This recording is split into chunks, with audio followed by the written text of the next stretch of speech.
kita bunuh binatang berbahaya seperti lipan ular dan sewaktu dengannya. Dengar baik-baik. Ramai orang salah faham.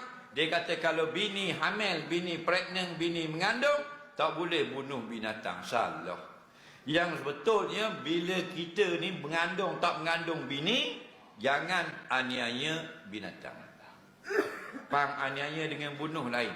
Binatang ni ada dua jenis. Yang pertama al-maqtul, yang kedua ghairul maqtul. Kena faham. Apa makna dia? Binatang yang pertama binatang yang dibenarkan bunuh. Binatang yang kedua yang dilarang bunuh. Maka kalau kita nak bunuh binatang yang dibenarkan pada syarak, boleh, jangan aniaya. Nabi kata iza qataltum fa ahsinul qitlah. Bila kamu dibenarkan membunuh, bunuhlah dengan cara yang elok. Contoh yang dibenarkan bunuh dalam soalan binatang berbisa. Dalam kitab-kitab hadis kita dibenarkan, bahkan kata setengah ulama sunat bunuh binatang berbisa. Lipang, kala, laba hok berbisa, nak ular berbisa, nak contoh. Tu sunat bunuh. Tapi bila kita dah dibenarkan bunuh, jangan awak naknya. Ada lagi, tikus yang merosakkan harta benda, harus bunuh. Jadi bila kita dibenarkan membunuh tikus, kerana dia ni jenis merosakkan harta benda, bukan semua tikus. Ada tak tikus yang dilarang bunuh? Tikus yang tidak mengganggu kehidupan manusia, tikus yang tidak buat punah harta benda, macam hamster dan sebagainya. Itu bukan jenis perosak. Kalau jenis perosak, jenis membawa wabak, maka kita dibenarkan bunuh. Bila dibenarkan bunuh, termasuk cicak dibenarkan bunuh. Iza qataltum, bila kamu nak membunuh binatang yang boleh, fa ahsinul qitlah, elokkan cara bunuh.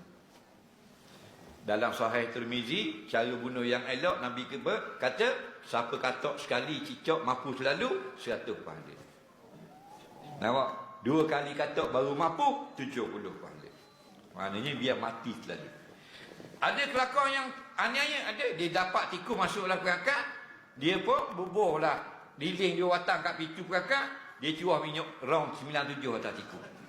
Dia pun buka pintu perangkat, tikus pun bila tengok pintu tu buka, tembak lari lalu kot lilin nyala. Nyala pom, bunga api masuk kapung. Mampu mana-mana tapi dalam keadaan azab, dosa besar. Itu yang dikatakan menganiaya binatang. Padahal tikus itu boleh dibunuh. Jadi bini mengandung ke bini tak mengandung, boleh tak kita aniaya binatang? Tak boleh. Lebih-lebih lagi jika bini mengandung. Itu maksudnya. Kita dah terbawa-bawa, kalau bini mengandung tak boleh bunuh, kalau bini tak mengandung boleh bunuh. Pula tak boleh. Binatang ni ada dua, satu yang boleh bunuh, satu tak boleh bunuh. Antara binatang yang haram bunuh, ayam.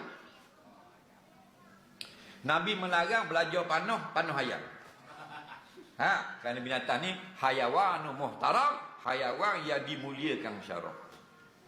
Iaitu tak boleh bunuh. Dah sembelih bukan bunuh, sembelih menghalalkan makan. Okey, bunuh saja-saja. Jadi kalau bini kita mengandung ada binatang berbisa, boleh tak bunuh? Boleh nak. Faham lagi? Tak ada masalah. Dalam semayang Nabi suruh bunuh kala dan ular. Nabi kata bunuhlah 2 binatang hitam di dalam solat. Apa dia? Binatang 2 hitam itu. Yang pertama ular berbisa, yang kedua kala jikin. Dalam solat boleh. Kita tengah semayang, jadi imam, nitah ular, ambil pok katok gitu. Lepas tu sambung balik solat. Kita pun viral tu imam ular. Nampak tak? Ada orang ambil gambar.